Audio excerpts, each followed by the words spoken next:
Hey, good morning. I'm Patricia Murphy. It's Thursday. This is Seattle Now. In Seattle, there are all kinds of self-guided walking tours. You can explore the city's food, maritime history, and Black-friendly sites once listed in the Green Book, just to name a few. There's also a new guide that showcases 2 routes through Seattle's hip-hop history. We'll hear more about Seattle's hip-hop walking map in a minute. But first, let's get you caught up.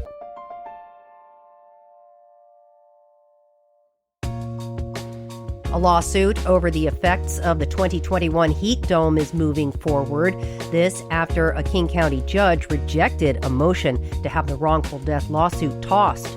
Julie Leon died in her car in Seattle during the heat dome that blanketed the Pacific Northwest 5 years ago.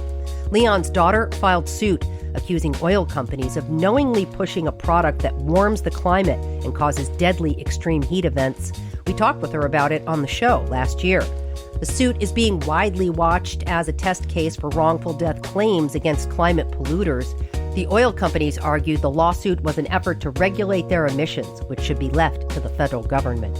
King County officials have launched a new website aimed at helping people get their homes and themselves better prepared for wildfires. The Wildfire Ready Toolkit outlines a number of checklists to follow to be ready for evacuations. The toolkit also shows how to create defensible spaces around your home and make it more fire resistant. Officials say about 15% of people who live in King County live in wildland urban interface areas, which are more at risk for wildfires. You can download the toolkit at kingcounty.gov/wildfire. And a national report on children's well-being shows Washington state students are slipping behind again. The 2026 Kids Count data book ranked Washington 31st in the nation in education. That's 4 spots down from last year. The report shows Washington students are doing better since the pandemic, but it found that 2/3 of Washington 4th graders weren't proficient in reading, and most 8th graders didn't meet math standards. State education officials told Fox 13 News there's room for the state to do better, but they argue it's unfair to measure against pre-pandemic numbers. We're back with more headlines on tonight's episode of Seattle Now. In the 1980s and 90s, Seattle's hip-hop scene blossomed. Homegrown rapper Sir Mix-a-Lot pumped out a new sonic experience full of bass, synthesizers, mixing, and scratching. I'm still down for the Northwest when I hit the stage. Anywhere USA, I give Seattle and Tacoma much play. So here's a shot to the criminal nation and the young brother kid sensation. I can't forget Maharaji and the attitude of just... Rappers on the East Coast talk trash, but the sound took hold. And by 1992, Mix's Baby Got Back hit number 1 on the Billboard Hot 100. I like big butts and I cannot lie. You other brothers can't deny. Now when a girl walks in with an itty-bitty waist and a round thing in your Now face, there's a zine that guides visitors around some important sites in the city's hip-hop history. Inside are 2 maps and miles of history. Gary Campbell is a visual artist, filmmaker, and cultural archivist. He founded vinyl records label Crane City Music and is writing a book about Seattle's hip-hop roots. He's here to tell us about the local hip-hop zine he created that's available for free this summer. Thanks for taking the time, Gary. Thank you. Really appreciate it. You know, this map hits some pretty cool places around town. How did you come up with the idea? So for the past 5 years, I've been writing a book about the history of early rap in the city of Seattle. And what I find fascinating about living in Seattle is there is a lot of understanding of a sort of grunge mythology of the city, as though men wearing flannel shirts, playing guitar, emerged from the forest after having fought Sasquatches. And for me, there's a parallel hip-hop story that was happening at the same time. I'm a resident artist at a art studio in Belltown called Common Area Maintenance. And Common Area Maintenance worked with the city of Seattle to create a project called the Pocket Neighborhood Guides. These are 10 guides that are being handed out for free at First Thursday Art Walks in Pioneer Square. When I had the opportunity to work on this project, I took the research that I had been doing for my book and tried to repackage it in a way that made sense. Fascinating. What is distinctive about rap from Seattle? Part of what's interesting about the Seattle rap scene is how culturally isolated Seattle is. Especially when you go back to the 80s, if you're an artist who is living in Seattle and making music in Seattle, and you want to grow your career beyond the Seattle market, it's tough to tour from Seattle. If you want to play a bigger market than Seattle, you can drive 14 hours south and play in San Francisco. You can drive 4 days east and play in Chicago. But otherwise, you're playing markets that are decidedly smaller than Seattle. You're playing Boise, you're playing Missoula, you're playing Tacoma. And it's hard to grow your career as a Seattle artist. It's also just hard to be noticed as a Seattle artist. Nasty Ness was a DJ in the Seattle rap scene. He had the first rap radio show in the Northwest called Fresh Tracks. He started the show in 1982 on KFOX AM radio. And when Nasty Ness started that show, and he was involved in helping to promote Sir Mix-a-Lot in his very early days. Hey, man, what's up, man? You Nasty Ness? What's good? Yeah, that's help you this afternoon. Hey, check this out. My name is Sir Mix-a-Lot. I got this jam Posse on Broadway from LP Swats, man. Nasty Ness went to New York. And he said when he went to talk to people in New York about Sir Mix-a-Lot and his music, they just laughed him out of the room. They said, how can people possibly make music in Seattle where you ride around in horse-drawn buggies and there's green grass everywhere? Oh, wow. Wow. All right. Let's talk about the two main routes on the map. Explain. There's two routes in the Seattle hip-hop walking map. One of the routes starts in the Central District and takes you along the route that follows roughly the story of Posse on Broadway, this Sir Mix-a-Lot's most famous song, one of his most famous songs. Picked up the posse on 23rd and Jackson, heading for the strip. Yes, we're looking for some action. The limo's kind of crowded. The whole car was leaning back. Maharaji's watching TV with two girlies on his lap. One of the things that made this route possible was the new Line 2 that has opened in the city.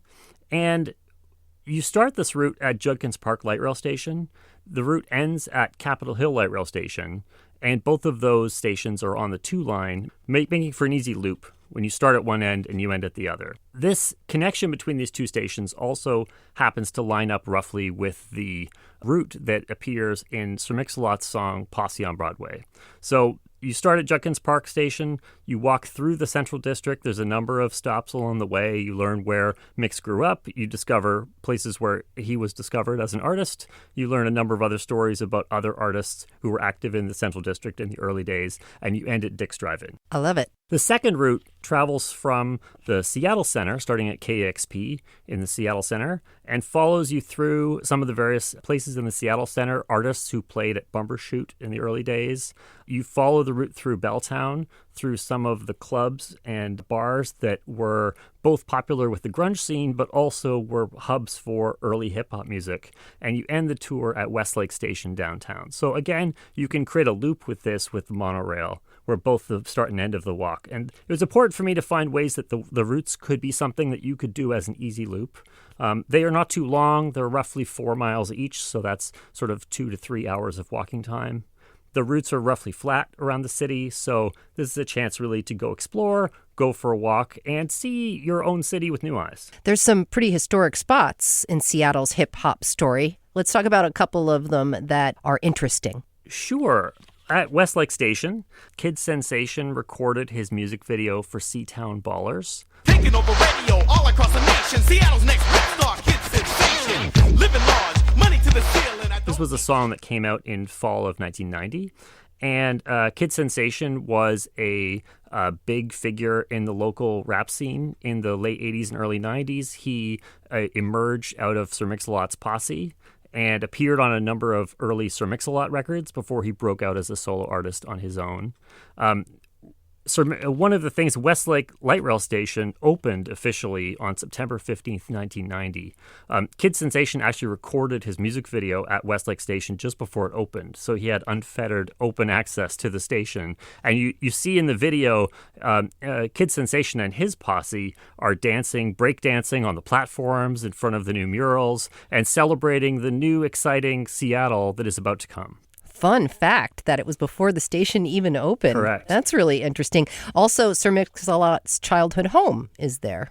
Sir Mix-a-Lot grew up at Bryant Manor at 19th and Yesler. This is an affordable housing complex that is located on that corner. And actually, he has rapped numerous times about that location. 19th and Yesler, boy, the pimpin' was hard. Cadillac was the car I wanted. And I got what I find fascinating about Sir Mix-a-Lot's story, so he grew up in this affordable housing complex that is adjacent to Pratt Park.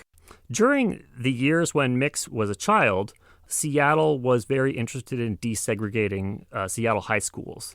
And although Sir Mix-a-Lot lived 5 blocks from Garfield High School, he was required to ride a bus each way to Roosevelt in the city's north end and travel for an hour each way by bus. He often talks about the benefits of his education at Roosevelt. He got involved in the school's electronics program and learned how to manipulate circuits and learned how to use a soldering iron. And that directly affected some of his sort of early computer music, where he was actually innovating with computers with a soldering iron and making blips and bleeps inspired by some of his favorite artists like Gary Newman, Devo, and Kraftwerk. Oh, how interesting.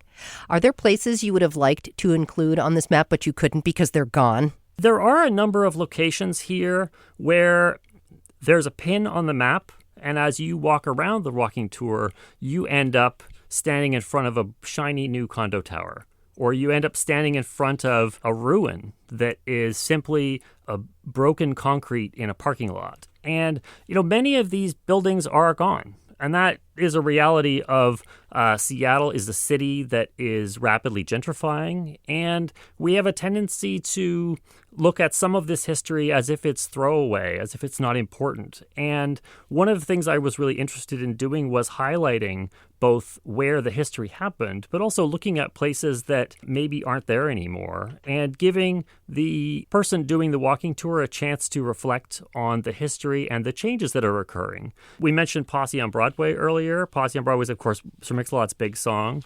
That was recorded at a recording studio called Steve Lawson Productions, which is located at 6th and Battery in Belltown. That said, if you walk to the corner of 6th and Battery today, you'll see a large construction project because a condo tower is currently going in on that corner. You mentioned a lot of this stuff is still in vinyl and not on Spotify and not totally available.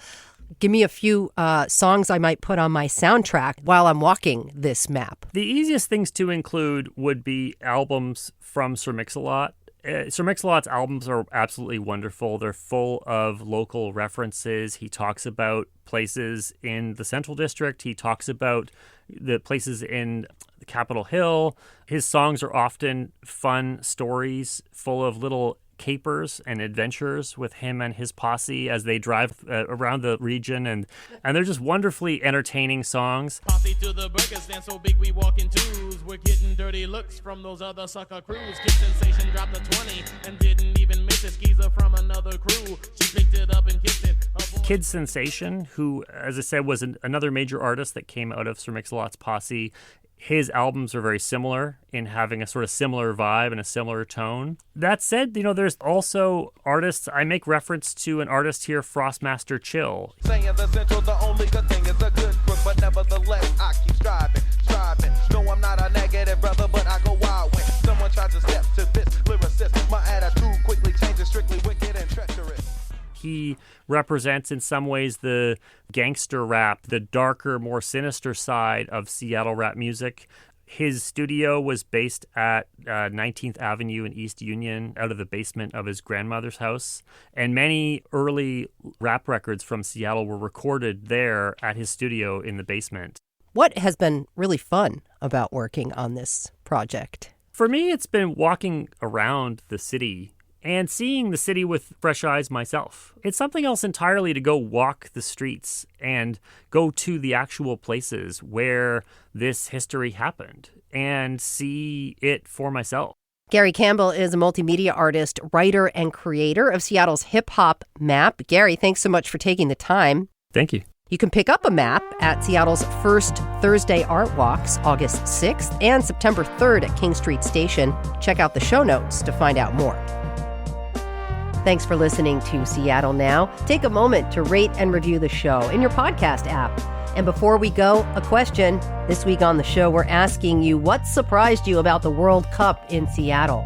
Share your answer in the KUOW app. Just open the menu and select Talk to Us. More at KUOW.org/question. Today's episode was produced by Jenny Cecil Moore. It was edited by Caroline Chamberlain Gomez. Our production team also includes Vaughn Jones, Andy Hurst, Brooklyn Jamerson Flowers, and Paige Browning. Greg Kramer does our theme music. Seattle Now and KUOW Public Radio are members of the NPR network. I'm Patricia Murphy. Talk to you tonight for Evening Headlines.